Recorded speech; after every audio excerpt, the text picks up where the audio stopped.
Vamos abrir as Escrituras em Efésios, capítulo 3.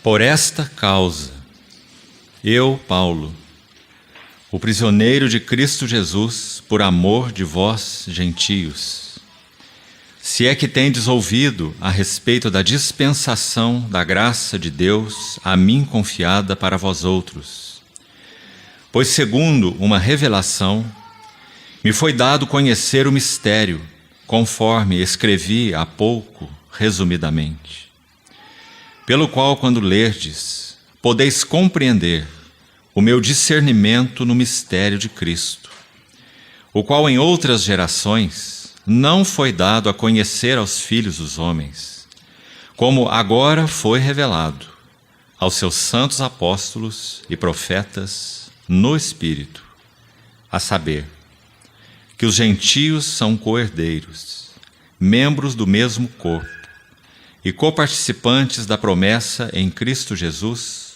por meio do Evangelho, do qual fui constituído ministro conforme o dom da graça de Deus, a mim concedida, segundo a força operante do seu poder. A mim, o menor de todos os santos, me foi dada esta graça de pregar aos gentios o Evangelho das insondáveis riquezas de Cristo e manifestar qual seja a dispensação do mistério, desde os séculos, oculto em Deus, que criou todas as coisas, para que, pela Igreja, a multiforme sabedoria de Deus se torne conhecida agora dos principados e potestades nos lugares celestiais, segundo o eterno propósito que estabeleceu em Cristo Jesus, nosso Senhor, pelo qual temos ousadia e acesso com confiança mediante a fé nele. Portanto, eu vos peço que não desfaleçais nas minhas tribulações por vós, pois nisso está a vossa glória. Vamos orar uma vez mais. Querido Pai Celestial, já te somos tão gratos por essa manhã que o Senhor nos tem dado, pelo que já o Senhor tem falado aos nossos corações. Dá-nos ouvidos atentos à Tua voz. Queremos responder com tudo que somos aquilo que o Senhor tem demandado de nossas vidas. Ainda aos Teus pés, nós te suplicamos, sê misericordioso conosco e supre-nos mais uma vez com o falar do Senhor em Tua palavra. Esperamos em Ti. Em nome do Senhor Jesus. Amém. Irmãos, essa epístola aos Efésios, ela sem dúvida é o escrito mais elevado do apóstolo Paulo. Enquanto seu corpo estava aprisionado naquela casa alugada em Roma, sem dúvida nenhuma o seu espírito, pelo Espírito de Deus, estava galgando enormes alturas. As chamadas epístolas da prisão, que Paulo escreveu exatamente daquele ponto, Atos 28, naquela casa alugada onde ele tinha as escoltas, soldados que se revezavam na sua guarda, Efésios, Filipenses, Colossenses e Filemão, Paulo escreveu a partir dessa prisão. São, sem dúvida nenhuma, cartas sublimes, todas elas.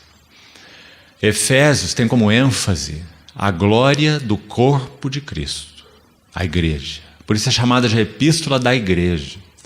Porque, sobretudo, em Efésios é que nós vemos as maiores glórias da igreja, do corpo de Cristo. Colossenses é a contraparte de Efésios. Em Colossenses nós temos as glórias do cabeça da igreja.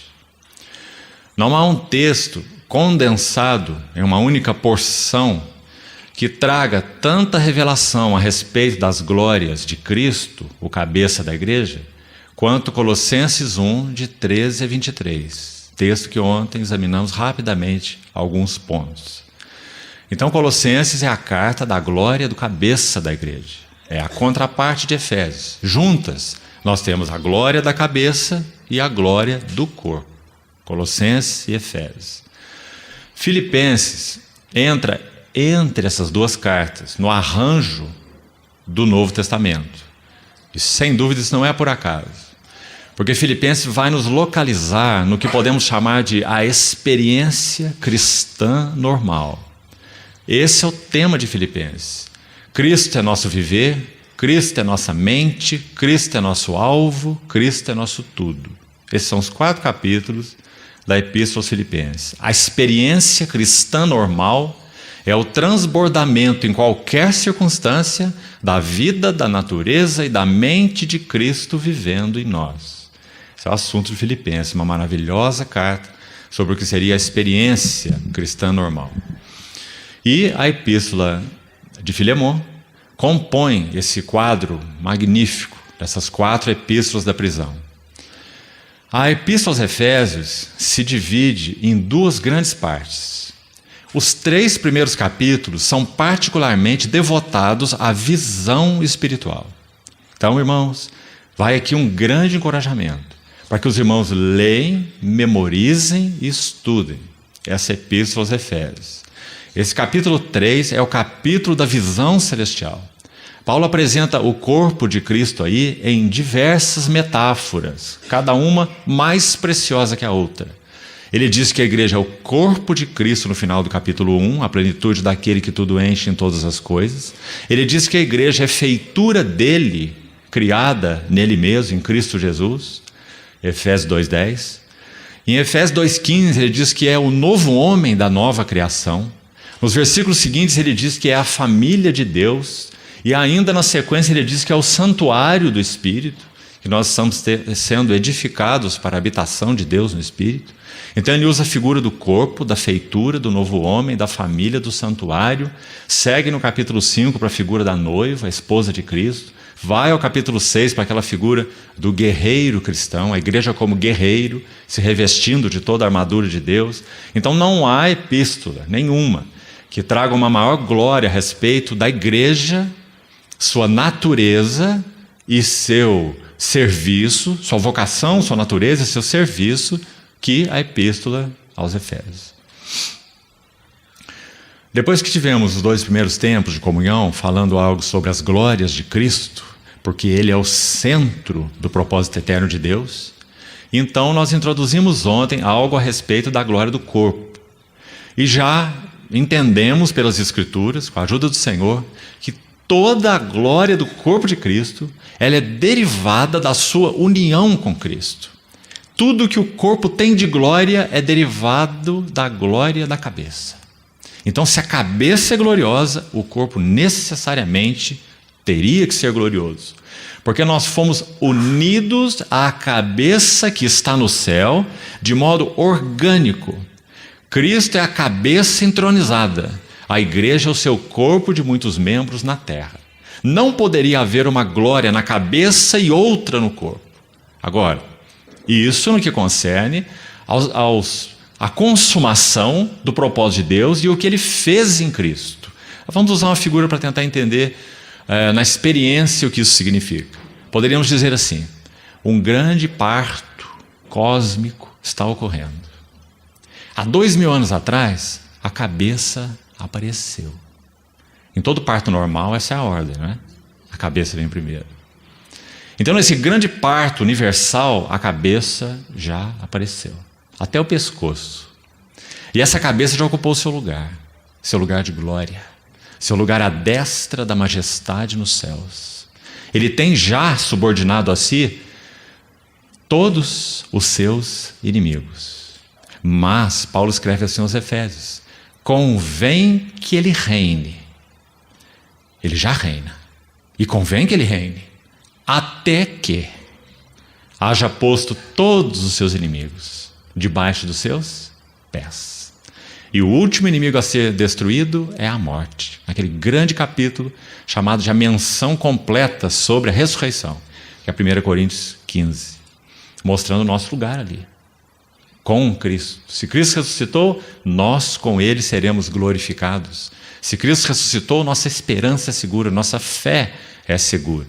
Então, no que concerne a experiência cristã, nós podemos comparar esse parto cósmico. A cabeça já está lá. A cabeça já está entronizada. A cabeça é glorificada. E agora o que ocorreu? Naquele dia, há quase 2000 anos atrás, quando o cabeça foi glorificado, ele fez algo. Muito importante compreendermos isso. Ele derramou seu espírito a partir da posição entronizada. Ele não derramou seu espírito no seu ministério terreno. Ele apenas poderia derramá-lo a partir do trono, da sua posição de sumo sacerdote que vive para interceder por nós. Então, quando nós falamos da cruz de Cristo, esse termo, a cruz de Cristo, segundo a Bíblia, ele reúne muitos eventos. Nós não estamos falando apenas da morte. Podemos dizer que, em termos gerais, quando nós falamos a obra da cruz de Cristo, nós estamos falando desde a sua encarnação. Se ele não se encarnasse, não poderia haver a sua morte expiatória na cruz, é claro. Então isso inclui a sua encarnação, o Verbo se fez carne, inclui a sua vida santa, provado e provado, tentado em todas as coisas, a nossa semelhança, mas sem pecado. Inclui a sua morte substitutiva e também sua morte inclusiva. Quando ele morreu, nós que cremos e que estamos unidos a ele, morremos com ele. Por isso sua morte é poderosa em nós. Se a sua morte foi o rompimento dele com tudo aquilo que era contrário a Deus, à ordem de Deus, à vontade de Deus, ao propósito de Deus, o mesmo significado para nós. Nós fomos sepultados com ele na morte pelo batismo, para que assim como Cristo ressuscitou dos mortos, é uma experiência dele, e quanto a nós andamos em novidade de vida. Viu? A correspondência entre as duas experiências. Ele ressuscitou e nós andamos em novidade de vida. Porque nós morremos com ele, fomos sepultados com ele e ressuscitados com ele. E ainda não terminou aí. Efésios 2 vai dizer que nós estamos também assentados com ele nos lugares celestiais. Irmãos, essa é uma posição que envolve realidade espiritual. Por favor, preste atenção nisso. É uma posição que envolve realidade espiritual. A realidade espiritual, ela é independente de qualquer tempo. Independente de tempo e de espaço. Ela não é temporal e ela não é geográfica. Ela é espiritual. Louvado seja o Senhor. Então, por causa dessa realidade espiritual da morte de Cristo, da ressurreição de Cristo, da entronização de Cristo e do derramamento do seu Espírito, nós podemos entrar na realidade espiritual. Vamos dizer assim, no mundo da realidade espiritual, que é tão palpável para nós, tão real para nós, que é o ambiente no qual vivemos. Nossa vida é espiritual. Nós não somos carnais, nós não somos mundanos, nós não vivemos dependendo de coisas, de circunstâncias, ou não deveríamos. Nossa vida é sobretudo espiritual. Quem não nascer de novo não pode ver o reino de Deus. Quem não nascer da água e do Espírito não pode entrar no reino de Deus. Isso aconteceu conosco quando nós fomos regenerados. Nós não víamos nada, nós éramos cegos, ignorantes, destituídos de relação com Deus, alheios à vida de Deus por causa da ignorância em que vivem, pela dureza dos seus corações. Efésios capítulo 4. Então esse éramos nós. Mas nós entramos pela fé, dom de Deus, pela habitação do Espírito Santo, no mundo da realidade espiritual. Nele vivemos, nele existimos, nele nos movemos. Cristo é a nossa vida, Paulo vai dizer aos Colossenses. Ainda nesse mesmo trecho, Colossenses 3, ele vai dizer: por isso, pensai nas coisas lá do alto, onde Cristo vive, assentado à destra de Deus. Porque nós estamos com ele assentados nos lugares celestiais. Irmãos amados, isso não é apenas fato histórico, é também fato histórico. Houve um dia específico que, a partir de Betânia, o nosso amado Senhor, o Verbo encarnado de Deus, figura histórica, o Deus homem, ele foi entronizado. E aquele é o dia da ascensão do nosso Senhor.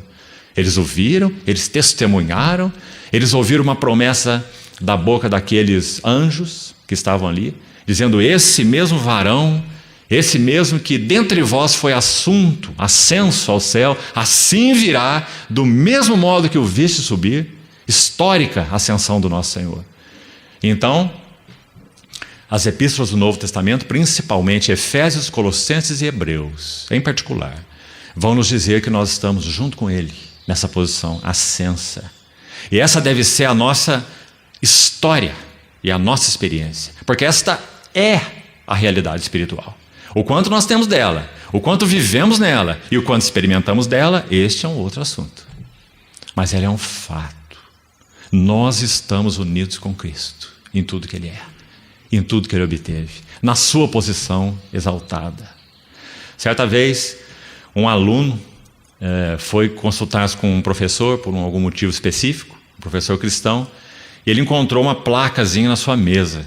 E o aluno impressionou com os dizeres naquela placa, aquela plaquetinha. Estava escrito assim: olhe sempre para baixo. E aquele aluno achou estranho, porque o que o mundo diz é: olhe sempre para cima, não é? Independente aí das circunstâncias, mantenha os seus olhos para cima. Então ele perguntou àquele professor por que daquela placa. E aquele professor citou para ele Efésios capítulo 2. Juntamente com ele vos ressuscitou e vos fez assentar nos lugares celestiais em Cristo Jesus. E a partir dali nós olhamos para baixo, porque nós estamos com Ele nos lugares celestiais. Irmãos amados, quando um grupo de irmãos em particular descobriu isso numa dada época da história da igreja, esses irmãos foram chamados de aqueles que pregavam a vida no plano mais alto. Vida no plano mais alto. Mas a vida no plano mais alto é uma vida disponível para todos nós que somos habitados pelo Espírito Santo. Não essa vida rasa, envolvida por circunstâncias, por coisas, amarrados, mas uma vida no plano para o qual nós fomos chamados, assentados com Ele nos lugares celestiais. Toda essa visão maravilhosa, Paulo expõe nessa epístola aos Efésios, de maneira particular. 3 capítulos para visão, guarde isso, 1, 2 e 3. E mais 3 capítulos para vocação, 4, 5 e 6. Se você observar o primeiro versículo do capítulo 4, você vai ver que o tema é esse. Porque ele já diz assim: rogo-vos, pois eu, prisioneiro no Senhor, que andeis de modo digno da vocação a que foste chamados. Então o capítulo 4 inicia a sessão da vocação. Então ele vai falar da nossa vocação como igreja para viver em amor, nos 2 primeiros versículos. Humildade, mansidão, longanimidade, suportando-vos uns aos outros em amor. Os 2 primeiros versos. Então ele vai falar da nossa vocação para viver em amor. Depois de 3 a 6, tudo no capítulo 4, ele vai falar sobre a nossa responsabilidade de preservar a unidade do Espírito. Então essa é a sessão sobre unidade. Depois nos versos 7 a 12, ele vai falar sobre a nossa necessidade de praticar a diversidade, porque o dom de Cristo foi concedido a cada um. Cada um recebeu uma proporção do dom de Cristo. Aí ele cita aqueles serviços no corpo de Cristo: apóstolos, profetas, evangelistas. E depois nos versos 13 a 16, ele vai falar sobre o nosso chamamento para sermos homens amadurecidos em Cristo, ou alcançarmos a plenitude de Cristo, a medida da estatura da plenitude de Cristo. Então, colocando aqui apenas esse pano de fundo, para nós vermos quão alta é essa epístola, quão sublime ela é. Lá no capítulo 5, quando ele entra nas questões da família, acabamos de ouvir nosso irmão compartilhar de maneira maravilhosa isso aqui, na primeira sessão. Quando ele trata da família lá no capítulo 5, observe o que ele faz nessa carta, conforme ouvimos. Lá no capítulo 5 está a família. Primeiro 3 capítulos de visão celestial. Por que nós fomos chamados? Qual é realmente o nosso chamamento? Qual é a nossa posição em Cristo? Então lá na frente ele vai dizer: olha, se é assim, então se Cristo é a vida de vocês, se vocês estão assentados com Ele, se Ele é a vossa vida, então maridos, amai vossas mulheres como Cristo. Vocês não estão em união com Cristo? Então amem suas mulheres como Cristo, porque Cristo é a nossa vida. Já não vivo eu, mas Cristo vive em mim. Então ele entra na ordem familiar, que não teria valor nenhum, significado e sentido algum, se não fosse uma expressão, uma das expressões, talvez na terra mais sublime, a família, sim, desse supremo chamamento. Então, como também falávamos ontem, se a família gira em torno da própria família, como se a família fosse o supremo propósito de Deus, a família está falida, porque ela não é o supremo propósito de Deus, ela está inclusa no supremo propósito de Deus. As duas coisas são diferentes. Ser o supremo propósito ou estar incluído no supremo propósito. Então, o supremo propósito de Deus é que Cristo seja cabeça sobre todas as coisas.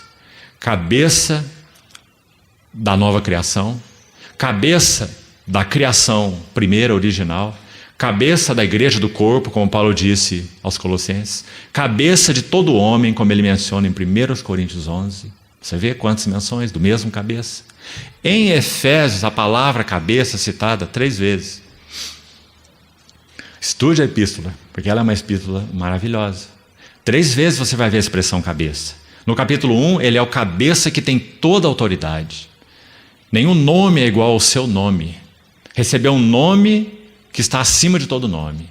E ele é cabeça do corpo da igreja. Esse é o capítulo 1. Cabeça que tem toda a autoridade. Depois você vai ver cabeça de novo, a mesma palavra, no capítulo 4. Seguindo a verdade em amor, cresçamos em tudo naquele que é a cabeça, Cristo. E ali ele é cabeça no sentido de ser o edificador do seu corpo, que é a igreja. E depois há uma terceira menção de Cristo como cabeça, no capítulo 5. Dizendo que Cristo é o cabeça da igreja. Assim como o homem é o cabeça da mulher. Então ali, no capítulo 5, Cristo é o cabeça salvador. Ele é o salvador do corpo. Cabeça que tem toda a autoridade sobre todas as coisas. Esse mesmo é o cabeça da igreja. E esse mesmo é o salvador da igreja. Esse é um título maravilhoso de Cristo. Nós o conhecemos como salvador de todos os homens. Salvador da humanidade, não é? Mas em Efésios 5 é o único lugar em que ele é chamado de salvador do seu próprio corpo. E ele salva o seu corpo, segundo aquele texto, alimentando-o e cuidando dele. Ninguém odeia a sua própria carne, antes alimenta e dela cuida, assim como Cristo faz com a sua igreja. Porque somos membros do seu corpo, e alguns manuscritos antigos vão acrescentar, da sua carne e dos seus ossos. Não é maravilhoso, irmãos? Então, a epístola aos Efésios é a epístola da glória da igreja, sem dúvida nenhuma. Agora, nós vamos nos focar no texto que acabamos de ler, porque nós vamos buscar entender hoje algo a respeito dessa koinonia, como falamos ontem. Se Cristo é o centro dessa cena de glória, que o Pai da glória, como já vimos, Efésios 1,17, o Pai da glória concebeu um propósito de glória, uma cena eterna de glória, Ele a concebeu, e nessa cena Ele tem um foco central. O foco central dessa cena é seu Filho. Seu Filho é suas delícias, seu Filho é seu prazer, seu Filho é todo o seu contentamento. Tudo que Ele faz tendo em vista o Filho. Aliás, mais que isso, Ele faz por meio do Filho, porque o Filho é o agente criador. Sem Ele, nada do que foi feito se fez. Nele tudo subsiste, tudo foi feito por meio dEle e para Ele. Ele é a esfera da criação, Ele é o agente da criação e Ele é a razão da criação. Segundo vimos ontem em Colossenses capítulo 1. Então o Filho está no centro da cena de glória. Mas então aí nós ficamos admirados, porque há algo mais. E esse algo mais é que quando Deus planejou essa cena de glória, sendo o Pai da glória, Ele planejou unir ao Filho um corpo de redimidos. Que seria para Ele, na verdade, 2 coisas. Seria, por um lado, a sua noiva, o seu complemento, a sua contraparte. E lembre-se, não é porque o filho precisa de alguma coisa, não é complemento para suprir uma necessidade. Ele é Deus todo-suficiente e todo-poderoso. O privilégio é o nosso. Nós fomos chamados para ser dele um complemento, no sentido de que ele iria repartir a sua glória toda suficiente com este corpo de redimidos. Privilegiados somos nós de pertencermos a Ele e de termos essa sua glória partilhada conosco. Melhor seria usarmos essa palavra. O novo homem da nova criação. Assim, Paulo vê a relação de Cristo com a igreja. Ele vê um novo homem corporativo. A cabeça desse novo homem é Cristo. Já está assentado à destra do trono de Deus. E o corpo tem muitos membros. 1 Coríntios 12:12. Corpo tem muitos membros, assim com respeito a Cristo. Ali naquele texto, Cristo é corporativo, né? Não se refere ao Cristo Jesus pessoal, mas esse Cristo corporativo, novo homem da nova criação. Então, nesse texto que lemos, nós vamos destacar aqui duas palavras para nos determos com mais detalhes nelas. A primeira é a palavra dispensação. Nós já vamos localizá-la aqui. E a segunda é a mesma palavra, no versículo 9, dispensação. Só que na língua original são duas palavras. Então, no verso 2 do capítulo 3, Efésios 3:2, veja aí. Se é que já tendes ouvido a respeito da dispensação, da graça de Deus a mim confiada para vós outros. Essa primeira palavra, vamos explicar um pouco sobre ela, entendermos, ver o que tem a ver conosco no que concerne ao nosso chamamento, que grande responsabilidade nós também temos, assim como o apóstolo Paulo, nesse sentido da dispensação de Deus, e vamos buscar explicar o sentido dessa palavra. A palavra no original é oikonomia. Nós sabemos que oikos é a palavra para casa no grego. Oikonomia seria a norma da casa, a lei da casa ou a economia da casa mesmo. De onde vem nossa palavra economia, oikonomia. Então é a palavra usada para dispensação no versículo 3. Paulo se vê então como um oikonomos. E aí vamos explicar o que é um oikonomos. Isso tem a ver com o nosso chamamento. Num amplo espectro, todos nós somos oikonomos na casa de Deus. Não há nenhum membro inativo no corpo de Cristo. Todos somos responsáveis diante da revelação tremenda que tivemos da parte de Deus. E Ele abriu nossos olhos. E nós não podemos ignorar. Nós não estamos participando numa membresia de um corpo eclesiástico institucional. O Senhor tem nos aberto os olhos e nós temos visto a cabeça e o corpo e o significado desse novo homem da nova criação. E por causa dessa luz mesmo, por causa dessa revelação mesmo, Deus nos deu participação na sua oikonomia, a cada um de nós. Aliás, é isso que ele diz no versículo 3, veja aí. Pois segundo uma revelação. Nós sabemos que a do apóstolo Paulo foi muito específica, muito clara, muito profunda. Nós sabemos que depois dessa revelação, sabe o que aconteceu com ele? Não se apresse, irmão, viu? Nos assuntos espirituais. Depois que Paulo foi encontrado pelo Senhor no caminho de Damasco, ele ficou 11 anos como um livro fechado na prateleira de Deus. 11 anos. 3 anos na Arábia. O que será que Paulo estava fazendo na Arábia? Né? Escondido, quem sabe, em alguma caverna lá. Mais 8 anos, muito provavelmente, em Tarso, que era a sua cidade natal. Porque lá ele aparece em Atos 11. Quando Barnabé vai a Antioquia, saindo de Jerusalém como um enviado, para saber o que estava acontecendo em Antioquia. Porque a obra de Deus estava proliferando lá de uma maneira maravilhosa e os judeus, de certa forma, escandalizados, porque eles eram gentios. Então Barnabé chega lá, vê a mão de Deus, como diz Atos 11, ele se alegrou, porque era um homem bom, cheio do Espírito Santo e de fé, e muita gente, diz lá, muita gente se uniu ao Senhor. Barnabé olhou para aquela operação da graça de Deus, do Espírito Santo, no meio dos gentios, e disse, isso é demais para mim, preciso de alguém aqui para me ajudar. E então, às 11, vai dizer que ele foi para Tarso, à procura de Saulo. Aí ele convida Saulo, Saulo, vamos lá, sai aí do Tarso, já tem 11 anos que o Senhor se revelou a você, vamos lá para Antioquia para você cooperar no que Deus está fazendo lá. Aí diz assim, por todo um ano ensinaram numerosa multidão. Que maravilha. Então agora o Senhor pegou o seu oikonomos, Saulo de Tarso, agora Paulo, e o colocou em ação. Então o que ele está dizendo aqui, vamos ler de novo, verso 3. Pois segundo uma revelação me foi dado, me foi confiado. Por isso ele chama em Romanos 16, meu evangelho. Não é uma linda palavra? Irmão, o evangelho que você recebeu é apenas o evangelho que te salvou? Ou ele é o teu evangelho? Compreende o que significa meu evangelho? Um depósito que me foi confiado. que fala muito mais do que meus pecados foram perdoados pelo Redentor, mas é uma revelação da oikonomia de Deus. Esse é o depósito. Irmãos, é por causa da grandiosidade disso que Paulo falou: ai de mim, se não pregar o Evangelho. Eu sou um devedor a todos os homens.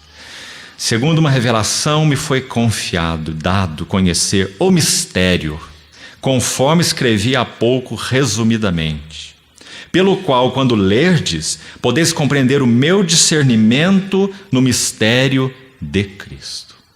Ontem já falamos um pouco sobre isso, então não precisamos voltar. Vamos à palavra oikonomia, dispensação.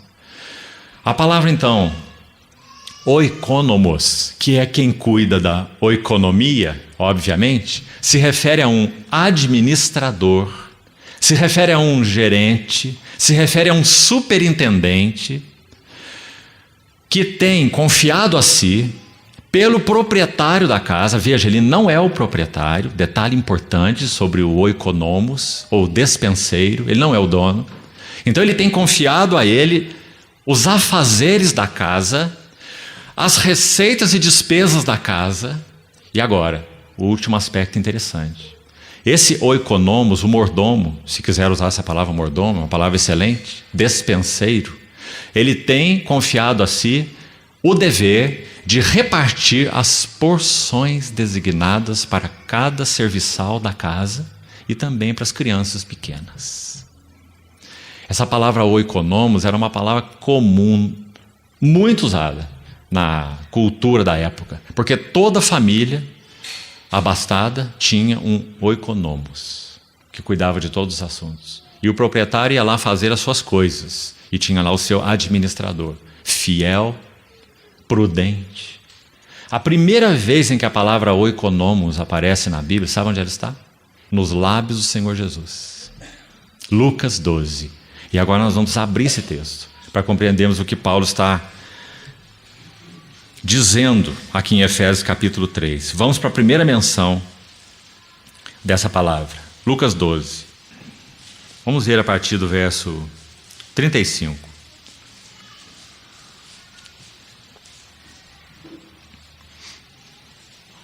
Cingidos estejam os vossos corpos e acesas as vossas candeias. De uma maneira bem geral aqui, me permite citar 3 coisas sobre esse versículo, porque ele não é o nosso foco, mas para sermos ajudados no texto. Cingidos fala de prontidão.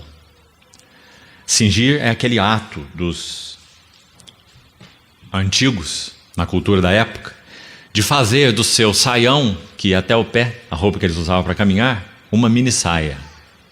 Então eles pegavam, quando eles tinham que andar apressadamente, então eles pegavam a barra do seu saião, traziam a barra até a cintura e passavam o cinto.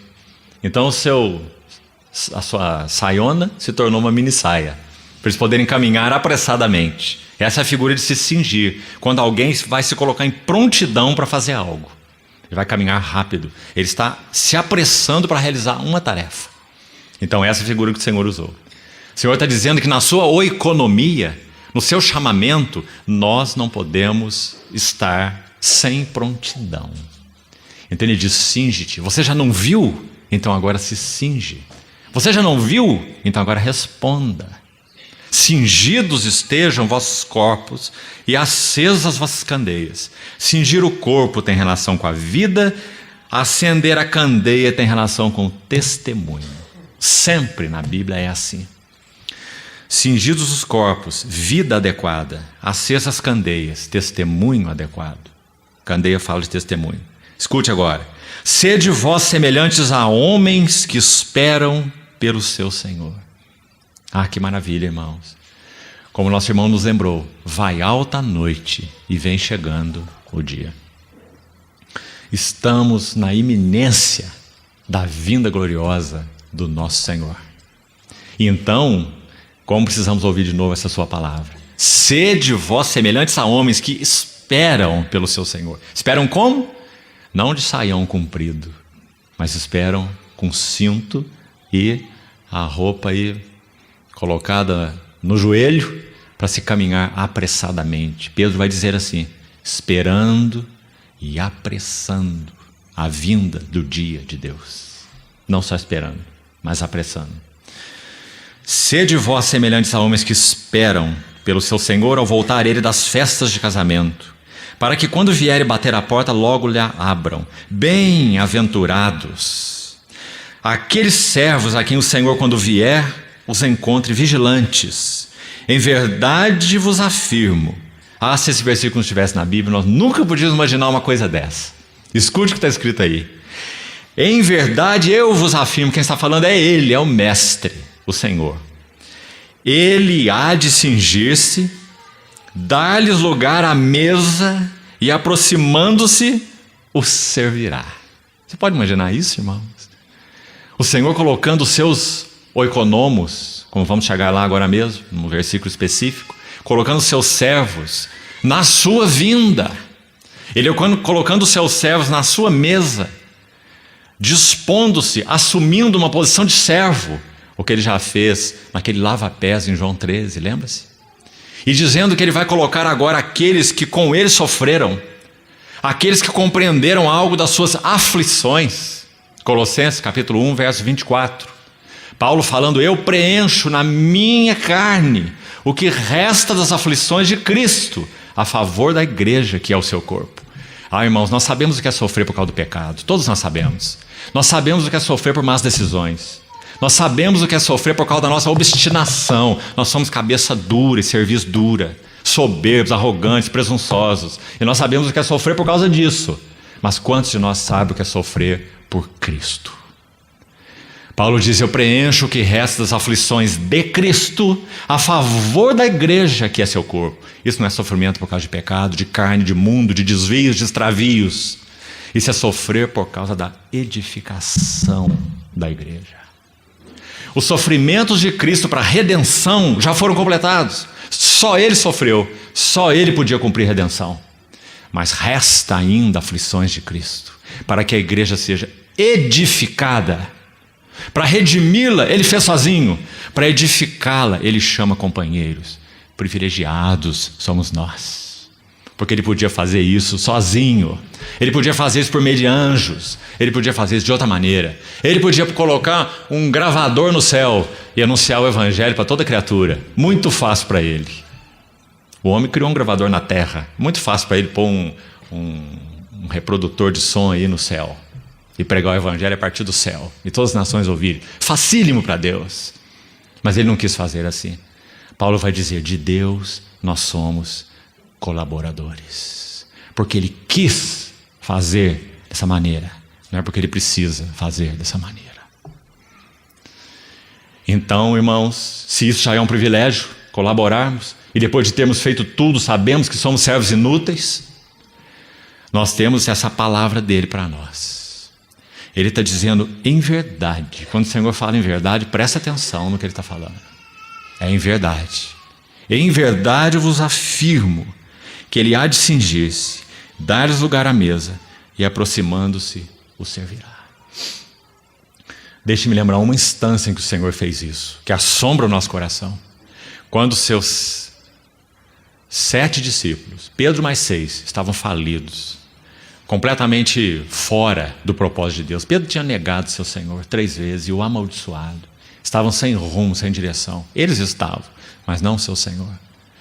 O chamamento do seu Senhor os havia separado. E os dons e as vocações de Deus são sem arrependimento. Então ele se apresenta na praia para aqueles famintos, pescadores profissionais, que passaram a madrugada no mar da Galileia, o lago de Genezaré, abundante de peixe, na melhor hora, e os profissionais estavam lá. E não pegaram nem um girino. Se apresenta aquele homem lá na praia e faz uma pergunta maravilhosa. Que Senhor nós temos, quão condescendente Ele é. Ele diz assim, filhos, ele estava a 90 metros deles, lá na praia, do barco na praia, 90 metros. Filhos, tendes aí alguma coisa que comer? Que pergunta do nosso Senhor. O Senhor sabia que eles não tinham nada. Ele é Deus, o Criador, não é? Mas veja a atitude dele, para que eles vissem onde eles estavam, diante do chamamento dele. Ele os chamou, E onde eles estavam? No barquinho, pescando. Pedro deprimido, mais 6 deprimidos, tinham perdido o Senhor, ele negou o Senhor, amaldiçoou o Senhor, ele é maldito, ele é anátema, eu não conheço esse homem. Mas lá estava o Senhor. Então, quando o Senhor pergunta: filhos, tendes algo que comer? A resposta podia ser outra. Eles disseram: nada. Nada. Então, eles ouvem uma ordem: lancem a rede à direita do barco e achareis. Aí, esse que é o Criador deve ter dado assim um assovio para um cardume. Aí aquele cardume encheu aquela rede. E aí o João, aquele que reclinava sua cabeça no peito do Senhor, ele discerniu. Foi ele que discerniu, dizendo: é o Senhor. Quando João disse: é o Senhor, o Pedro não pôde esperar, não pôde suportar. Ele estava pescando no barco, despido. Então diz que ele veste rápido uma túnica, mergulha na água e vai nadando à frente do barco. E quando ele chega na praia, pela primeira vez na história de Pedro, ele não tem palavras para dizer para o nosso Senhor. Porque ele é o conselheiro de Jesus, você sabe, né? Não, mestre, não suceda isso contigo. Não vá à cruz. Não seja assim. Tem compaixão de ti. Porque na verdade ele queria dizer: tem compaixão de nós, né? Se o seu Senhor ia para a cruz, para onde iriam os seus discípulos? Então esse era o Pedro. Mas agora suas palavras acabaram, porque agora ele está destroçado. Chega de carne, chega de iniciativa própria, chega de achar que eu sou, eu posso, eu tenho, eu entendo, eu conheço. Chega. Ele está no fundo do poço. Então agora ele vai nadando apressado na praia. O que será que vai acontecer lá? É o Senhor. João disse que é o Senhor. Eu vou lá conferir isso.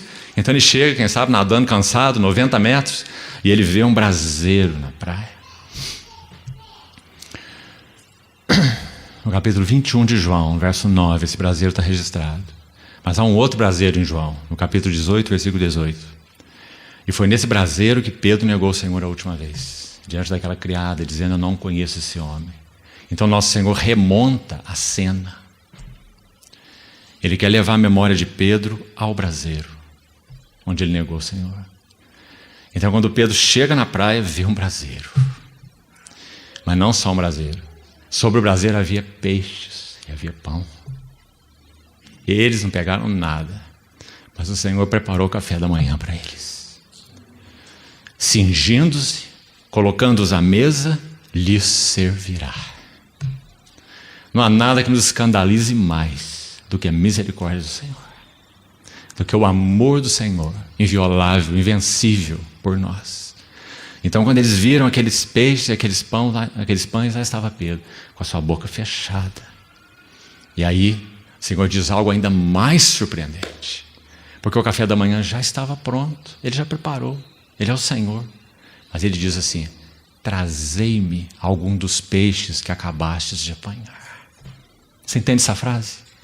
Ele está dizendo assim: apesar de vocês, eu ainda busco cooperadores. Trazei alguns dos peixes que vocês acabaram de apanhar. Fui eu que dei para vocês, vocês não pegaram nada, eu que dei. Mas vocês que puxaram a rede, vocês que apanharam. Trazei alguns dos peixes que apanhastes. E completou o café da manhã, todos de boca fechada. E o Senhor cozinhando os peixes. E aí ele começa a sua audiência com Pedro. Pedro, tu me amas. Ah, irmãos, quão maravilhoso é o nosso Senhor. Ele havia confiado algo para Pedro. Ele não iria tirar de Pedro o que ele deu para Pedro. Mas para que Pedro pudesse ser um oikonomos, ele precisava chegar ao zero. O que é nascido da carne é carne. E é inútil no serviço a Deus. Inútil. Então, ele começa usando aquela palavra ágape, que fala de um amor que dá a vida, que vai até o fim. Porque foi isso que ele ouviu dos lábios de Pedro. Pedro tinha dito isso para ele: Senhor, por ti eu darei a minha própria vida. Então, ele só age com Pedro baseado no que Pedro falou. Assim o Senhor conosco. Ele nunca vai além do que nós vamos com Ele. Ele nunca fala para nós o que nós não falamos para Ele. Ele nunca vai além nessa relação. Nosso Senhor está disposto a ir 100% na relação conosco, mas Ele vai passo a passo na medida que nós respondemos a Ele. Então, Pedro, tu me amas, ágape, tu darás tua vida por mim. Pedro já não ousa mais usar essa palavra. Então Pedro usa o filéu, dizendo, Senhor, tu sabes que eu te amo, mas usando um amor inferior, um amor entre amigos, não é o ágape sacrificial. Então o Senhor reforça para ele, apacenta meus cordeiros. Como será que Pedro viu isso? Alguém que voltou para a pesca, falido, negou o Senhor. Agora escuta, apacenta meus cordeiros. Não é maravilhoso? Primeira coisa que veio ao coração de Pedro, não tenha dúvida, lá com seus botões. Mas como eu posso fazer isso? Eu te neguei, Senhor. Se o Senhor não estivesse aqui, o Senhor só está aqui porque o Senhor quer, porque eu te amaldiçoei. Como o Senhor pode me dizer, apacenta meus cordeiros? Você viu o que ele está entendendo? Paulo escreve assim aos Coríntios, não que nós de nós mesmos sejamos capazes de pensar alguma coisa como se partisse de nós, mas a nossa suficiência vem de Deus, que nos habilitou para sermos ministros de uma nova aliança. Irmão, que importantes as palavras de Paulo. 2 Coríntios 3, ele escreve isso. Sabe por quê? Deus não precisa de nada que nós temos e nada que nós somos na edificação do seu reino. Ao contrário, Ele quer levar tudo que temos e que somos ao zero, para que nós conheçamos uma fonte de recursos inesgotáveis que é o seu próprio Filho. Toda a nossa suficiência está nele. Nós não precisamos de sabedoria. Nós não somos experts em nada. Cristo é a nossa sabedoria. Ele é quem abre nossos olhos. Ele é quem nos dá discernimento. Quando lerdes, podeis compreender meu discernimento no mistério de Cristo. Quem que deu isso para Paulo? Ele é nossa sabedoria. Ele é nosso conhecimento. Ele é nosso discernimento. Ah, irmãos amados, nós conhecemos tão pouco essa fonte de recursos. Sabe por quê? Nós temos uma grande fonte de recursos dentro de nós. Ela se chama carne. Boa carne. Carne religiosa. Carne serviçal. Carne pronta para o serviço de Deus. Mas ainda é carne. Carne que louva, carne que ora, carne que prega, carne que adora. Fogo estranho no altar de Deus. Então o que Deus tem que fazer? Ele tem que fazer o que ele fez com Pedro. Nosso discipulado a Cristo começa no 10 e conclui no 0. Isso é o discipulado a Cristo. Importa que ele cresça e que eu diminua. Nunca podemos ser um oikonomos adequado, a não ser que isso seja real em nossa vida. Que a cruz não seja uma palavra apenas, um cântico, uma mensagem, mas que seja um caminho no qual andamos. Do contrário, o Senhor não terá mordomos na sua casa. Então o Senhor restaura não só a vida de Pedro, em João 21, Ele restaura o serviço de Pedro. E usando duas palavras diferentes, bonitas na língua original. Uma para apacenta, a outra para pastoreia. Uma tem a ver com alimentar cordeiros, o outro tem a ver com pegá-los nos seus braços. Ele está falando do trabalho do mestre e do trabalho do pastor. Pega minhas ovelhas nos braços, Pedro, e dá pasto para as minhas ovelhas. Alimenta e carrega. Pastor e mestre, ou mestre e pastor, restaurando Pedro ao seu encargo. Então, vamos voltar ao texto de Lucas 11, 12, onde nós estamos lendo. Lucas 12, 38. Quer ele venha na segunda vigília, quer na terceira. Ah, que bom que o Senhor escreveu isso. Sabe por quê? Para nós não preocuparmos muito com isso. Ah, irmãos, que infelicidade quando nós vemos homens de Deus preocupando em rachar cabelo e tentar descobrir em qual vigília que o nosso Senhor vem, porque agora está acontecendo isso, agora é mais aquilo, agora Israel está assim, agora acharam a novilha vermelha, agora já tem um altar lá, agora já tem mais não sei o quê, e mais isso, e mais aquilo. Amém. Não fiquemos desatentos aos detalhes, mas isso não vai nos dar sequer 1 milímetro de avanço no discernimento de quando o nosso Senhor virá. Certo? Não nos dará, nunca nos dará. Porque o dia da sua vinda permanecerá. Até que ele venha, permanecerá um mistério para nós. E a nossa responsabilidade não é especular sobre a sua vinda na primeira, na segunda, na terceira vigília. A nossa responsabilidade é: cingidos estejam os vossos corpos e acesas as vossas candeias. E sede vós semelhantes a homens que esperam pelo seu Senhor. Porque quando Ele voltar, nós vamos ser surpreendidos. Nós vamos ver o Rei à mesa, assumindo, mais uma vez, uma posição de servo e servindo os seus conservos. Como Ele falou. Que maravilhoso, irmão. Você já pensou naquela frase que o Senhor usa mais de uma vez em suas parábolas, dizendo assim: muito bem, servo bom e fiel? Você lembra dessas palavras? Eu não sei quanto a você, mas sabe como eu penso sobre isso? Que se porventura nós ouvirmos essa palavra dos lábios do nosso Senhor, naquele dia, quando estivermos diante dele: muito bom, servo bom e fiel, você edificou com ouro, você edificou com prata, você edificou com pedras preciosas. Mesmo que a edificação de todos nós, por mais que possamos cooperar, ainda seja uma coisa pequena, na imensa obra de Deus que Ele tem feito nesses séculos. Mas nós poderemos ter essa parte se formos fiéis, e vamos então ouvir dele: muito bem. Sabe o que eu imagino? Que quando nós estivermos face a face com Ele, e Ele disser: muito bem, servo bom e fiel, nós vamos olhar para trás assim e procurar com quem que Ele está falando. Não é possível que seja conosco. Foste fiel no pouco, sobre o muito eu te colocarei. Entra no gozo do teu Senhor. Agora sim, repouso. Porque nosso coração cooperou com Ele. Nós somos fiéis àquilo que Ele nos confiou, a medida de luz. Nós andamos de acordo com a luz que alcançamos. Nós fomos fiéis em tomar a cruz e negar a nós mesmos, em suportar aflições de Cristo por outros. Mesmo que a nossa esposa esteja muito feliz, nossos filhos estejam muito bem, andando com o Senhor, mas nosso coração está na família de Deus, na edificação da casa de Deus. Então nós suportamos aflições de Cristo, não aquelas aflições ligadas a nossos assuntos, a nossa casa, a nossos filhos, a nossos negócios e tudo que é nosso. Então, o texto ainda segue assim, verso 39. Sabei, porém, isso: se o pai de família soubesse a hora que havia de vir o ladrão, ele vigiaria e não deixaria arrombar sua casa. Ficai também vós apercebidos, porque a hora em que não cuidais, o Filho do Homem virá. Então Pedro perguntou: Senhor, proferes esta parábola para nós ou também para todos? Presta atenção. A pergunta de Pedro quer dizer o seguinte: Senhor, esse mandamento, corpos cingidos, preparados, uma vida adequada, que significa corpos cingidos, candeias acesas, que significa um testemunho de Cristo adequado em nossas vidas. Senhor, isso é para nós só, teus discípulos?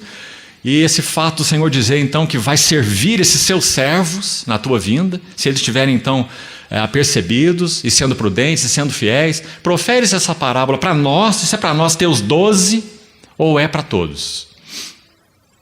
O Senhor responde a pergunta de Pedro com uma outra pergunta. Veja aí. E a pergunta do Senhor é a resposta da pergunta de Pedro. Ele diz assim, verso 42. Disse o Senhor: quem é, pois, o mordomo? E aqui está a palavra, oikonomos. A primeira menção dela no Novo Testamento. Um despenseiro, um gerente dos negócios, administrador do seu proprietário, dos afazeres da casa, como falamos, das receitas e despesas, e particularmente de dar a porção própria para os conservos e as crianças pequenas. Era isso que esse oikonomos fazia. Quem é o mordomo fiel? Então ele vai cuidar dos afazeres da casa do Senhor. Veja então a importância. Veja como o Senhor usou uma palavra simples para eles, mais comum impossível no contexto social deles. O Senhor chamou seus discípulos, seus servos de oikonomos. Que o Espírito Santo mostre algo mais para nós disso hoje, agora, em nossas vidas. Porque cada um de nós tem uma participação nisso. Você está vendo claramente nessa parábola do Senhor e no que Paulo disse lá em Efésios 3. Quem é esse mordomo fiel e prudente? Agora escute. A quem o Senhor, é isso que o Senhor aí, o proprietário, fazia, olha. Ele confiava os seus conservos para dar-lhes o sustento a seu tempo. Essa expressão para conservos, terapeias no original, é muito interessante. Significa aqueles que cuidam dos outros que cuidam de outros. Cuidar de quem cuida de outros.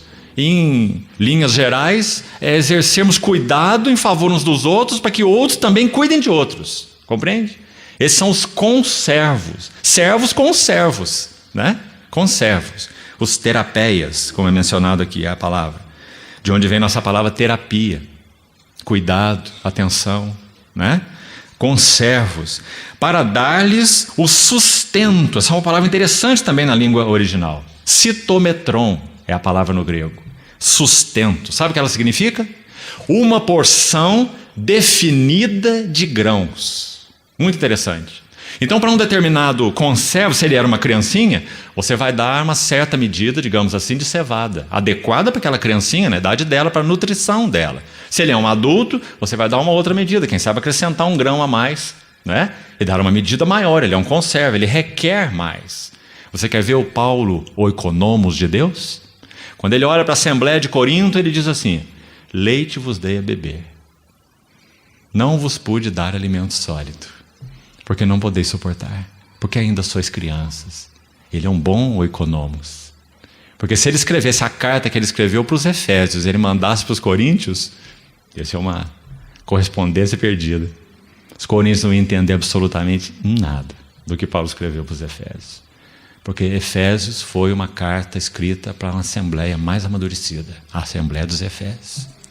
Então ele deu leite para os Coríntios e deu alimento sólido para os Efésios, porque ele era um oikonomos. E nós na casa de Deus, na parte que o Senhor nos tem confiado, desde as esferas mais próximas de relacionamento, maridos alimentando suas mulheres, pais alimentando seus filhos, irmãos mais velhos alimentando irmãos mais novos. Quanta responsabilidade, irmãos. Nós somos oikonomos na casa de Deus. Dar sustento a seu tempo. Então não é apenas a porção definida de grãos, é o tempo. Porque a vontade de Deus sempre tem tempo e modo. E às vezes nós compreendemos qual é a vontade de Deus, mas erramos no tempo ou erramos no modo, ou erramos nos dois, às vezes. Então, foi nosso Senhor quem pela primeira vez usou a palavra oikonomos, que vem de oikonomia, da dispensação. Então vamos voltar em Efésios para nós concluirmos por agora. Efésios 3, o texto onde estávamos, Efésios 3, verso 2. Se é que tendes ouvido a respeito da dispensação da graça de Deus a mim, confiada para vós outros. Está vendo? Eu não sou proprietário, Paulo está dizendo. Eu sou o oikonomos. Essa graça foi confiada a mim, ela não é minha. Ela foi confiada a mim para vós outros. Tão claro, irmãos, tão maravilhoso, como nosso irmão nos lembrava. Se nosso foco está voltado para nós mesmos, gravitando em torno do nosso umbigo, nossa vida, nosso negócio, nossa mulher, nosso marido, nossos filhos, não há nenhuma economia na casa de Deus. Nenhuma. Basicamente nenhuma. Nós cuidamos apenas daquela parcela que toca os nossos interesses. Por mais santos que eles possam ser, eles são confiados por Deus a nós. Mas essa economia de Deus é muito maior. Deus está interessado na sua família. Deus está interessado na sua noiva corporativa, na edificação da sua casa, na glória da sua casa. Quando um membro sofre, todos sofrem com ele. Essa é uma verdade, é um fato espiritual, mas o quanto é experimentado por nós. Oh, irmãos, quantas vezes nossos irmãos têm passado por lutas difíceis, às vezes andando em caminhos enganosos, às vezes resistentes nas suas fortalezas carnais, e nós nem ao menos oramos por nossos irmãos. Nem intercedemos por eles. Sabe o que nós dissemos? Ele é cabeça dura mesmo, ele precisa aprender. Ele tem insistido aí nos seus descaminhos. Vamos dar um tempo com ele. Pode ser essa a vontade de Deus em determinados casos. Mas ainda assim, que tipo de tempo nós damos? Sabe que tipo de tempo o pai do filho pródigo deu? Um tempo lá na varanda da casa, para quando seu filho fedido estivesse vindo lá longe no caminho, o seu pai o avistasse e saísse correndo ao seu encontro. E o abraçasse e o beijasse. Que o Senhor nos dê mais envolvimento com seus negócios. A mim me cumpre cuidar dos negócios do meu pai. Um menino falou isso com 12 anos. O Verbo encarnado de Deus. Ele é quem comunica-nos os encargos dos negócios do seu pai. Sua casa, sua igreja. É para ela que nosso Senhor voltará.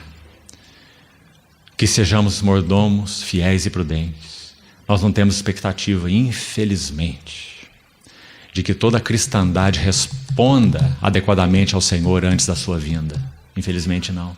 O estado da cristandade geral é tão prostituído e tão corrompido que nós não temos essa expectativa. E nem vemos base bíblica para ter essa expectativa. Mas, graças ao Senhor, nós sabemos que em todas as gerações dos tratos de Deus com o homem, Ele sempre manteve um remanescente fiel. E nossa oração, queridos irmãos, e a ação deve ser no sentido de nos encontrarmos entre esse remanescente fiel. Porque o que resta mais para nós? Onde está o nosso coração? O que tem ganho os nossos interesses? Irmãos, não há nada para nós neste mundo, nada. Que o Espírito Santo encontre um espaço mais amplo nos nossos corações. Sabe até onde Deus vai conosco? Até onde nós estivermos dispostos a ir com Ele. Essa lição ficou muito clara para Pedro. E que o Senhor então nos ajude a assumir as posições que a graça já tem nos dado suporte para assumirmos. Ela já nos foi confiada. Então essa é a palavra oikonomia, maravilhosa, e que toca a cada um de nós. Veja a pergunta do Senhor. Lemos o texto para que você não pense, isso é coisa de dispensação, de oikonomia, de ser um oikonomos na casa de Deus. Isso é para os irmãos mais velhos, isso é para os líderes, como costumamos usar essa palavra, que nem bíblica é, não é? Mas não foi isso que Jesus disse. Pedro se preocupou com isso. Senhor, é para nós ou é para todos? Você viu como o Senhor respondeu? Quem é, pois, o mordomo fiel e prudente, a quem o Senhor confiará? Ele está dizendo, a porta está aberta para todos. Onde estão os candidatos? Quantos vão se apresentar? Quem é o mordomo fiel e prudente, a quem o Senhor confiará os seus conservos para dar sustento ao seu tempo? Que maravilha, irmão. Isso não é uma posição clerical. Isso é um chamamento que envolve os encargos de Cristo. É compartilhar com Ele do seu coração, das suas angústias, dos seus interesses. Então esse é oikonomia e o oikonomos. Agora vamos para outra palavra para concluirmos. Temos ainda alguns minutos. Verso 8, Paulo diz assim: a mim, o menor de todos os santos, me foi dada esta graça de pregar aos gentios o evangelho das insondáveis riquezas de Cristo. Me lembro uma vez, certo irmão, estava iniciando a sua leitura de um servo de Deus do século passado, usado tremendamente pelo Senhor, um homem de imensa visão espiritual, Theodore Austin Sparks. Esse irmão estava começando a ler os seus escritos. E sabe uma declaração que ele fez? Muito interessante. Ele disse assim, para mim, irmão, quando eu leio Sparks, a impressão que eu tenho é que o Cristo dele é imensamente maior que o meu Cristo. As riquezas insondáveis de Cristo. Esse é o nosso Cristo. Basta que nós o conheçamos. E manifestar qual seja a dispensação. Então no nosso português é a mesma palavra, né? Mas não no grego. Aí no grego a palavra é koinonia e não oikonomia. Então nós selecionamos esse tempo para falar dessas duas palavras, por causa da beleza e da importância delas, no que toca a nós igreja, que fomos chamados para partilhar com Cristo desse seu propósito eterno. Por um lado, nós somos oikonomos, porque uma dispensação também nos foi confiada. E por outro lado, nós fomos chamados para participar deste mistério de Deus em koinonia. Então, o sentido dessa palavra, no verso 9, koinonia, é uma palavra muito comum. Aliás, a raiz dela é essa palavra mesmo aqui, comum. Koinos significa comum. Koinonia é fazer comum um bem. É alguém, você tornar alguém participante de algo que é teu. Koinonia. Essa era a forma de vida dos irmãos quando a igreja foi estabelecida no Pentecostes. Eles aprenderam que eles deveriam viver uma vida de koinonia e terem comunhão espiritual, terem comunhão intelectual, terem comunhão de necessidades materiais, não é? Tão claramente registrado no livro de Atos. A vida de koinonia, a vida de comunhão, espírito, alma, corpo, em todos os sentidos, não é? Então, e manifestar qual seja a koinonia do mistério. Então essa palavra aqui, nesse ponto, nos interessa muito, porque ela é aplicada em que sentido? Que nós fomos chamados para integrar, ter parte comum naquilo que só concernia a Deus mesmo. A Deus o Pai, a Deus o Filho, a Deus o Espírito Santo e somente a eles e a ninguém mais, ao Deus triuno.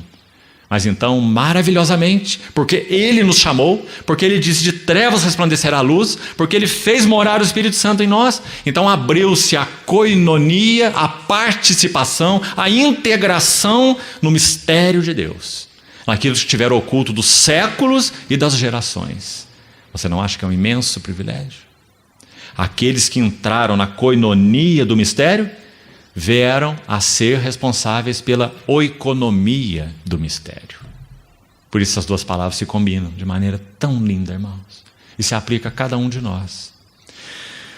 Deixe-me citar, aí já vamos concluir, alguns lugares onde a palavra koinonia aparece, no sentido de entendermos do que nós estamos participando. Então vamos lá, rapidamente sobre esses versículos. Vamos começar com Filipenses capítulo 1, verso 5. Lembre-se que sempre a palavra é koinonia, por mais que ela seja traduzida aqui com outras palavras. Então Filipenses 1,5 diz assim. Vamos ler o verso 3 para termos o contexto. Paulo está orando pelos filipenses e dizendo: dou graças ao meu Deus por tudo que recordo de vós, fazendo sempre com alegria, súplica por todos vós nas minhas orações, pela vossa koinonia no Evangelho, pela vossa cooperação. Veja a palavra que foi escolhida aí pelo tradutor da nossa versão em português para koinonia. Aqui ele escolheu cooperação. E nós vamos ler esse texto exatamente para esse assunto da koinonia se clarear um pouco mais para nós do que ela significa. Nós fomos chamados para ter participação nos encargos do Evangelho, cooperação no Evangelho. De Deus nós somos cooperadores, como falamos. Imenso privilégio, santo privilégio. Nós seremos galardoados por Deus, por mais também assombroso que isso pareça, porque somos servos inúteis. Sempre teremos uma pequena parte, por maior que seja a nossa participação. Mas quando o Supremo Pastor se manifestar, vós recebereis uma imarcessível coroa de glória. Paulo disse, Pedro disse para os presbíteros como ele, para que eles fossem fiéis, não dominadores do rebanho, mas modelo do que vos foram confiados, servindo com alegria, com prontidão. 1 Pedro capítulo 5, né? Então, koinonia no Evangelho. Você vê? Cooperação no Evangelho. Vamos para mais um texto. Filipenses 2:1. Aqui há uma linda koinonia. Veja.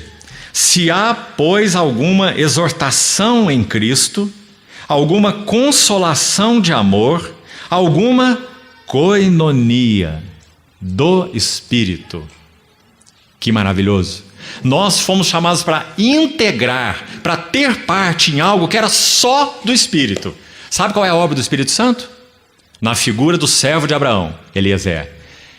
Ir à terra dos pagãos e separar dali uma esposa adequada para o seu filho, para o filho do seu Senhor, né? Isaac. Esse é o ministério do Eliezer. Essa é a obra do Espírito Santo. Ele foi enviado para fazer isso, ele o fará, porque nenhum dos planos de Deus pode ser frustrado. Mas o maravilhoso aqui é que ele, mesmo sendo Deus, o Espírito Santo, Deus, o responsável por edificar a igreja, e só ele o pode, mas então, em função do propósito eterno de Deus e do seu chamamento, nós fomos chamados para ser cooperadores do Espírito. Irmãos, essa questão de ser cooperador do Espírito é assombrosa, mas nós fomos chamados para ser cooperador do Espírito. Nós podemos dizer sim para ele ou não para ele. Nós podemos entristecer o Espírito. Nós podemos apagar o Espírito. Segundo o livro de Hebreus, capítulo 10, nós podemos até ultrajar o Espírito da graça. E Paulo diz em Efésios para nós não fazermos isso. Não entristeçais a ele. Vocês foram chamados para cooperar com ele. Então Paulo fala da koinonia do Espírito. Para nós aprendermos, você quer ver exemplos práticos, koinonia do Espírito? Só o Espírito sabe orar. Ninguém sabe orar. Só o Espírito Santo sabe orar. Onde que ensina isso na Bíblia? Romanos 8, 26. Não sabemos orar como convém. Mas o mesmo Espírito intercede por nós, sobremaneira, com gemidos inexprimíveis. Quando nós reunimos a igreja para orar, nas chamadas reuniões de oração, sabe o que nós temos? Um monte de orações individuais, feitas junto. Eu oro pelos meus interesses, meu vizinho quebrou a perna, meu pai que está doente, meu filho que não arruma emprego. Não é? E nós chamamos isso de oração corporativa. Isso não é oração corporativa, essa não é a oração da igreja. Só o Espírito Santo sabe orar. Só o Espírito Santo conhece a mente de Cristo, que é o cabeça da igreja. E só ele pode comunicar os encargos de Cristo para aquela hora que a Assembleia está vivendo. Quando nós temos irmãos e irmãs naquela Assembleia que sabem discernir a mente de Cristo pelo Espírito, então a igreja ora corporativamente, pelos assuntos do reino, pelos assuntos de Cristo na igreja, naquele tempo, naquele momento. Compreendeu a diferença, irmão? Nós vamos avançar tanto nas reuniões de oração corporativa. Do contrário, você não precisa nem ir nela. Vá lá para o seu quarto, fecha a porta e faça a sua oração. O Pai vai ouvir do mesmo jeito. Você não precisa de ter 2 ou 3 do seu lado para ouvir você orar pelo filho que não arruma emprego e pelo pai que está doente. Esses não são assuntos corporativos. Compreendeu a diferença, irmão? Não que não se deva orar por isso, mas isso não é oração corporativa. A mesma coisa a adoração. Nós não sabemos adorar. Quem glorifica Cristo é o Espírito. Ele me glorificará. Então só há um tipo de adoração que agrada a Deus. É a adoração no Espírito. Então aí mais um desafio para nós. Quando nós nos reunimos, instrumentos são tocados e cânticos são cantados. Mas a grande pergunta é, nós estamos adorando a Deus no Espírito? Nós estamos contemplando Cristo com os nossos olhos do homem interior? E nós estamos adorando esse Senhor que vemos juntos? E nós estamos aí abundando de ações de graças? Será que isso é verdade para nós? Ou é um tempo macabro, pesado? Tocamos música para chamar os outros que estão lá fora, para saber, vai começar a pregação, então nós já estamos cantando. Não é? Quanta coisa estranha, irmãos, na casa de Deus. Houve um tempo em que o Senhor usou um irmão de uma maneira maravilhosa na Índia, chamado Bhakt Singh. Ele nasceu em 1903 e partiu para o Senhor no ano 2000. Viveu uma longa vida de 97 anos. E de 1934 a 1938, a Índia experimentou um período de avivamento espiritual. E o Senhor usou esse homem, que era de uma família hindu, da seita mais ortodoxa entre os hindus, chamada Sikh. Ele era um membro dessa seita, Bhakt Singh, um engenheiro mecânico, filho de um algodoeiro, quando a China estava numa situação, a Índia estava numa situação paupérrima. Esse irmão era de uma família abastada, seu pai era um plantador de algodão. Então ele formou-se em engenharia mecânica, saiu do país para se especializar, inclusive na Inglaterra. Quando ele saiu de casa, seus pais disseram para ele: meu filho, você está indo para um país estranho. Aproveite ao máximo seus estudos lá. Mas uma coisa você nunca pode fazer: negar a sua religião. E ele saiu dali como um hindu, Sikh, foi para a Inglaterra. Lá ele se mundanizou, perdeu a sua prática religiosa nessa seita, né? E num dado momento o Senhor o encontrou. E aí ele tinha que voltar para casa. E ele voltou para casa e disse para os seus pais que Cristo o havia encontrado. E os seus pais o expulsaram de casa. Mas seu pai o amava. E, mesmo tendo o expulsado de casa, o seu pai saiu peregrinando pelas ruas daquela cidade. E foi a um templo hindu conversar com os mestres. E disse assim a eles: eu preciso encontrar paz. E os mestres hindus disseram para ele, o pai de Bhakt Singh, disseram a ele: você está nos pedindo uma coisa muito difícil de ser encontrada. Então ele saiu daquele templo hindu e continuou peregrinando na cidade. E ouviu alguns cânticos de alguns irmãos e entrou naquele lugar. E ali o Senhor também o alcançou, o pai de Bhakt Singh. E assim toda a família de 7 filhos. E o Senhor começou a usar Bhakt Singh. Certa vez ele teve uma entrevista com Martyn Lloyd-Jones, um conhecido ministro da capela de Westminster. E Martyn Lloyd-Jones ficou impressionado com Bhakt Singh. Você sabe que a Índia era uma colônia inglesa. Então, Martyn Lloyd-Jones, culto, um médico, cardiologista, da equipe da rainha da Inglaterra, que deixou aos 29 anos a sua função de médico para se entregar totalmente à palavra de Deus, aos 29 anos de idade. E ministrou durante 30 anos na capela de Westminster. Quando Bhakt Singh teve essa audiência com Martyn Lloyd-Jones, Martyn Lloyd-Jones perguntou assim para ele: como você pôde adquirir tal conhecimento das Escrituras? E Bhakt Singh respondeu assim: lendo a minha Bíblia de joelhos até 14 horas por dia. Louvado seja o Senhor. Oikonomia, oikonomos. Sabe qual foi o resultado disso? Mais de 10.000 assembleias locais foram estabelecidas na Índia, de norte a sul. Todas elas independentes, governadas por anciãos locais. Nenhum ministerialismo, nenhum centro de obra. Compreende? Todas as assembleias locais. Porque ele compreendeu o padrão do Novo Testamento para as igrejas. Nada de influências externas sobre a assembleia local. Oikonomos de Deus. Bhakt Singh. De 1934 a 38, eles viveram um período de avivamento espiritual. Ele serviu ao Senhor por longos anos, mas neste período de 5 anos, o Senhor visitou a Índia de maneira muito especial, derramando seu espírito sobre aquelas assembleias. Sabe o que acontecia, irmão? Eles se reuniam regularmente, 4 a 5 horas por dia. De 3 a 8 mil pessoas em campos abertos. E eles gastavam 1 hora, 2 horas ao início de suas reuniões apenas adorando o Senhor e nada mais. A visão de Cristo, a realidade de Cristo, a contemplação de Cristo era tão clara para aqueles irmãos que eles se embebiam em adoração ao Senhor. E a partir desse tempo de adoração, aqueles que tinham encargo, mestres, evangelistas, profetas, exerciam seus serviços no meio daquela multidão. Uns pregando o evangelho, porque havia de tudo naquela multidão.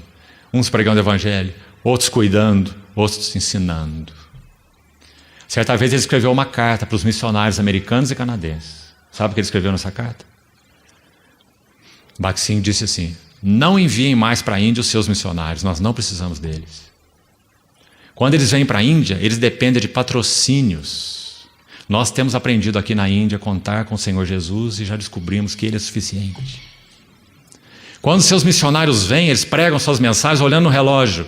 E 40 minutos eles têm que terminar. Nós aprendemos a adorar o Senhor Jesus 4, 5 horas. Não precisamos mais dos seus missionários. Ah, irmãos, quão pobres somos nós. Como nós carecemos que o Senhor avive a sua obra nesses dias. Que Ele mais uma vez sopre seu fôlego de alento sobre sua igreja moribunda. E que nós sejamos levantados em vigor para Ele de novo. Dizendo: Senhor, vai até o fim comigo. Me leva ao fim, Senhor, ao fim. Para que o Senhor obtenha teu lugar. Quero te amar com teu amor. Pedro descobriu que o amor do Senhor é que era fiel. Que o amor de Pedro era nada. Baseado no seu amor, ele negou o Senhor 3 vezes. Mas baseado no amor do Senhor, ele foi restaurado. Ele compreendeu a fidelidade do amor do Senhor. Então, irmãos, essa era a visão de Paulo como oikonomos. E para essa koinonia nós fomos chamados para participar.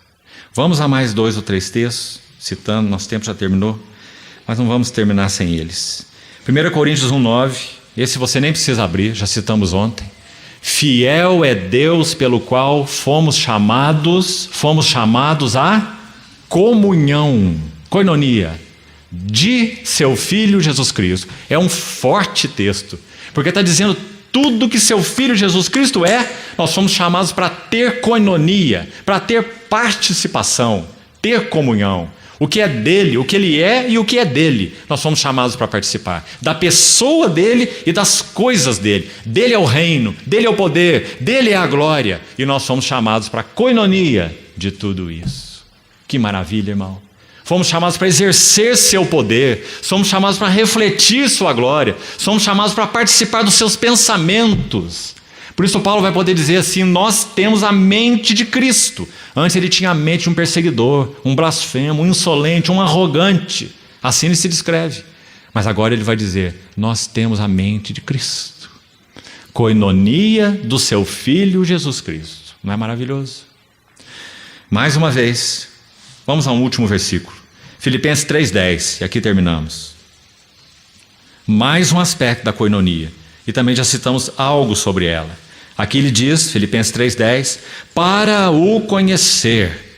Ele vai dizer desde o 8, que esse conhecimento é sublime, que ele perdeu todas as coisas por causa desse conhecimento e nem olha para elas. E se olhar, ele considera um lixo inútil, um refúgio, para ganhar Cristo, mais de Cristo, e ser achado nele, como ele vai descrever aí. Então ele fala no 10, para o conhecer e conhecer o poder da sua ressurreição e a koinonia dos seus sofrimentos. E essa linguagem aqui então é aquela que nós citávamos de Colossenses 1,24. É aprender a participar com Cristo daquilo que aflige o coração dele, porque o que aflige o nosso, nós já estamos cheios. Nossas coisinhas, nossas quinquilharias, nossos assuntos, nossos próprios interesses, isso já estamos abarrotados. E por isso mesmo, pouco conhecemos das aflições de Cristo. Porque somos egocêntricos. Mas Paulo disse que o anelo dele era conhecê-lo, participar do poder da sua ressurreição e da koinonia de seus sofrimentos. Ora, se Paulo está orando para um Senhor vencedor no céu, que sofrimento é esse? Ele já não completou todos? Não. Ele completou todo o seu sofrimento redentor, mas ele ainda sofre porque sua noiva não está pronta, adornada. Então Colossenses 1,24 vai ilustrar esse versículo aí. Eu preencho na minha carne o que resta das aflições de Cristo, a favor do seu corpo, que é a igreja. Essa koinonia nós somos chamados para participar. Amados irmãos, não tem privilégio maior que este. Sabe por quê? Se pelo nome de Cristo, não é seu nome, não é sua família, não é seus assuntos, se pelo nome de Cristo sois injuriados, aflições de Cristo, sofrimentos de Cristo, bem-aventurados sois, porque sobre vós repousa o Espírito da glória e de Deus. O Senhor está nos prometendo nos encher do Espírito da glória de Deus. Se, há um se bem grande aí, incondicional, se nós participarmos das suas aflições, em função da edificação da sua casa, da sua igreja. Oikonomia, koinonia. Duas palavras maravilhosas. O Senhor fale mais ao nosso coração sobre isso, irmãos, e nos ajude. Vamos orar para que o Senhor sopre de novo seu Espírito em vitalidade sobre nossas vidas, a vida da igreja, e recupere seu testemunho nesses dias da iminência da sua vinda. Vamos orar ao Senhor.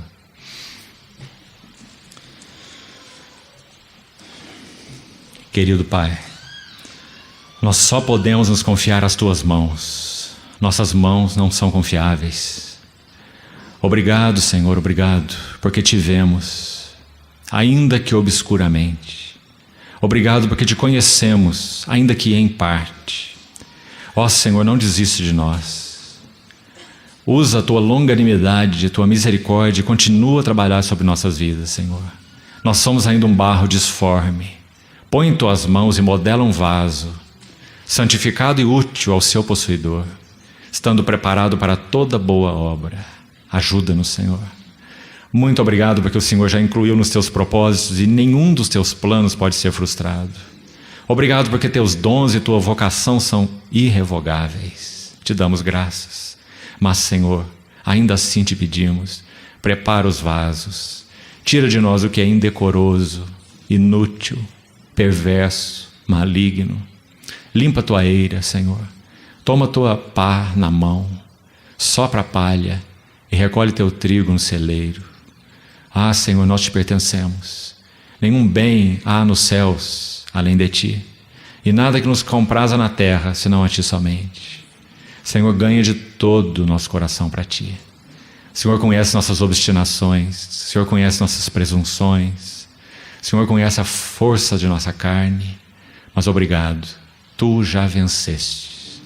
Desembainha tua espada no teu flanco, herói, e cavalga prosperamente. Vence os teus inimigos em nossas vidas e prepara-nos como uma noiva para ti. Te pedimos em nome do Senhor Jesus. Amém.